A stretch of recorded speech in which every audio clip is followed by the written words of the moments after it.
एक दफा का जिक्र है, एक घोड़े और गधे की बहस हुई।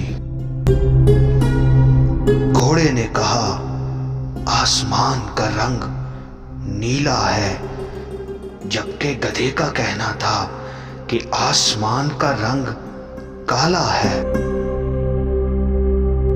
बात बढ़ी तो घोड़े ने कहा कि चलो बादशाह के पास चलते हैं। दोनों शेर के पास पहुंचे और तमाम किस्सा सुनाया। शेर ने सब सुनने के बाद कहा कि घोड़े को जेल में डाल दिया जाए। घोड़े ने एहतजाज करते हुए कहा कि बादशाह सलामत, ये कैसा इंसाफ है?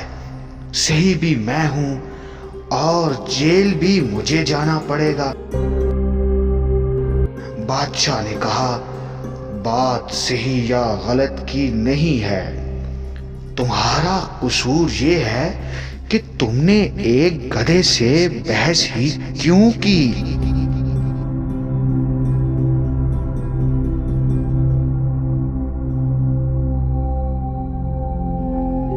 मज़ीद अच्छी वीडियोस के लिए हमारे चैनल को सब्सक्राइब कीजिए, लाइक कीजिए और शेयर कीजिए।